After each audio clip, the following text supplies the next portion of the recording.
Hello and welcome. This training series of the Society of Broadcast Engineers is designed to complement the SBE chapter manual in assisting chapter leadership with the organization and operation of a local SBE chapter. This is the first video in this series. This video will discuss the structure of a chapter, the responsibilities of the chapter leaders, and provide some insight on maintaining a successful chapter. A chapter of the Society of Broadcast Engineers is a group of SBE members located within a specific geographic area. Each chapter is assigned a number by the national organization, and each chapter has a name that defines its location. Local SBE chapters exist to serve interested professionals in radio, TV, and media-related fields who qualify for SBE membership. A chapter meeting should provide educational opportunities for members, and meeting presenters provide the basis for social and fraternal contacts, plus enhancement of the image of the broadcast engineering profession within the broadcasting industry and with the public. To establish a chapter, a group must meet at least 3 times, elect officers to lead the chapter, adopt a set of chapter bylaws, and then submit an application with 10 SBE members to the SBE National Office. This application will then be reviewed and authorized by the SBE Board of Directors. Each chapter is required to have a minimum of 3 officers who are SBE members, a chairman, a vice chairman, and a secretary-treasurer. Other options include separating the secretary and treasurer positions, a program chairman, and certification chairman.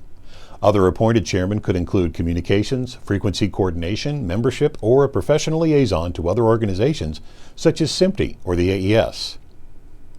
Local chapter bylaws should include a brief description of the responsibilities of each office, elected and appointed.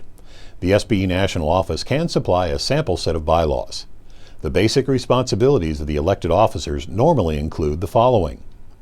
The chairman presides at all meetings. In his absence, the vice chairman assumes responsibility. The secretary sends meeting notices to members and sends meeting reports and attendance records to the SBE National Office after each meeting. The treasurer is responsible for all chapter money. The chapter will establish and maintain a checking account. Checks written on that account must be signed by 2 officers. The program chairman shall be responsible for arranging presentations for timely and informative programs. The chapter agrees to hold a minimum of 5 regular meetings or activities each year. A good tip to running an effective meeting is having an agenda to help keep things on track. Introductions and recognition of members is a good way to kick off the meeting. Educational opportunities are important. Providing a good mix of radio and TV topics will keep members engaged. An important aspect of any meeting is social interaction, allowing time for members to network with one another. For example, share success or failure stories, or ask for help on a problem. Typically, the social element falls outside the formal chapter business meeting. Each meeting should include a formal business agenda, and the secretary will take notes on the proceedings. While Robert's Rules of Order, the common reference for parliamentary procedure, are commonly followed, the business meeting need not be held in the most formal setting. Being too formal may actually detract from the meeting and discourage participation or even attendance. As the group gathers, or at least at the beginning of the business meeting, the secretary should pass a sign-in sheet. This form is available from the SBE. Everyone attending, member or non-member, program presenters, and anyone's guests should sign in. The business meeting should include at least a call to order and welcome from the chairman, the secretary's presentation and review of the minutes of the previous meeting, followed by a motion and vote to approve the minutes, and the treasurer's presentation of the chapter finances, followed by a motion and vote to approve the report. A review of any old business of the chapter and presentation of any new business of the chapter should also be included. The business meeting may also include reports from the various committees. While not necessarily a formal part of a business meeting, taking a few minutes to have everyone present introduce him or herself is a great way to involve everyone and ensure that any newcomers feel welcome. While a thorough discussion of any topic is encouraged, it's up to the presiding officer to ensure the meeting moves forward and does not get stuck on minutia or drift too far off topic. It's not rude to steer the conversation back to the meeting or note that tangential points are valid but more suitable for another conversation. Maintain control of the meeting. Once the business meeting is complete, the presiding officer will call for a motion to adjourn the business meeting. The secretary will have notes from the meeting to compile into minutes. For the program, the chairman, program chairman, or other chapter person should introduce the presenter. While the program usually isn't part of the business meeting, it's common for the secretary to include some notes about the program in the meeting minutes. A good program starts with a good topic. A good presenter adds to that, but the topic is a good start. Depending on the interests of your chapter members, program topics can lead toward a certain area, perhaps more to audio or more to video. It's good to find a balance for everyone to find something of interest. A radio or TV facility tour is a popular topic. But don't confine presentations to strictly broadcast topics. Power and energy, IT, safety, these are just some ideas that easily tie in. But don't stop there. Manufacturer facility tours are often popular. Some chapters have met at locations with audio and video facilities similar to what we know in broadcasting, such as sports arenas and stadiums, churches, theaters, and other venues. Need more ideas? Think way outside broadcasting. Some chapters have held meetings at nuclear power plants, FAA flight centers, police crime labs, even particle accelerator labs. A program presented by a broadcast equipment manufacturer or supplier can be a good topic, but when planning these, try to avoid presentations that are a full-on sales pitch. Yes, the presenter's job is to sell his product, but a hard pitch seldom provides any educational element. As the program is being arranged, ask for an overview or outline of what will be presented. Look for the educational benefit. If necessary, steer the potential presenter to provide an educational opportunity. Rather than just pitch an audio over IP routing system, talk about how audio over IP works, its limitations, its strengths.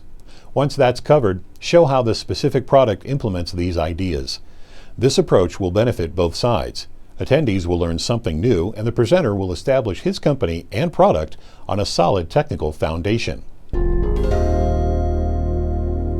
The best time of day, the best day of the week, the best week of the month. All these factors need to be considered when planning a meeting. Some chapters have success with lunch meetings, while others have success with dinner or after-dinner meetings. It really depends on your members. Poll them to determine the best time to gather the majority. What is important is to have a regular meeting schedule. Once members are accustomed to meeting on a regular day of each month, stay on that schedule as much as possible. While the location may change, when members realize the third Tuesday or whatever your schedule is approaches, they will think about the upcoming meeting. An easy way to boost meeting attendance is to serve food. It can be a full meal or lighter fare, but in general, if you feed them, they will come. When a manufacturer or distributor presents a program, he or she may offer to provide a meal. If he or she does not, there's nothing wrong with asking. You may feel uncomfortable asking at first, but it's actually very common. But there is a balance. Demanding a presenter provide a meal will often turn a presenter off. He or she may consider the meal a quid pro quo and then turn the presentation into a sales pitch. Politely suggesting the meal idea, noting that other presenters have done so, is sufficient. And if your chapter has a track record to show that more people typically attend when food is provided, note that. If the presenter declines, there's no need to push. There are many avenues available for chapter communication. A printed and mailed newsletter is just one way to communicate. If a newsletter is too much, perhaps a monthly postcard with a meeting notice is a good reminder. There's always email and text messages, and social media are just as effective as well. Many chapters use an email remailer. Google, Yahoo, and other services provide these at no cost. The SBE can also provide a chapter remailer. A chapter should create and maintain a website as a reliable way to provide information about the chapter.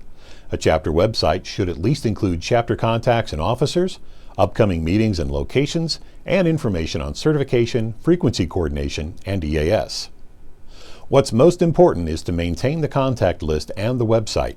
The SBE National Office sends a chapter roster to the chapter chairman regularly.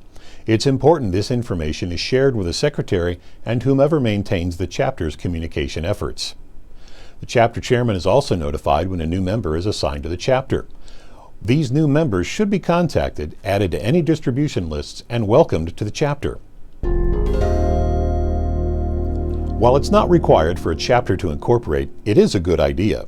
Incorporation provides a hierarchical structure, but it also provides a specific legal status.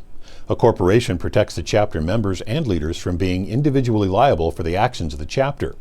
A corporation also allows a chapter to more easily conduct day-to-day operations of the business. A corporation also enjoys some tax advantages.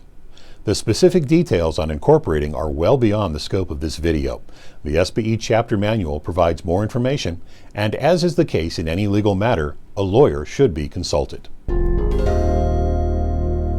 Hopefully you're not feeling overwhelmed with details and ideas about SBE chapter administration. While there are some basic requirements to form and maintain a chapter, it's not that difficult to keep things going. One key is that a healthy chapter involves several people in the operation. One person, the chairman, can lead, but chapter members can and should help carry that load.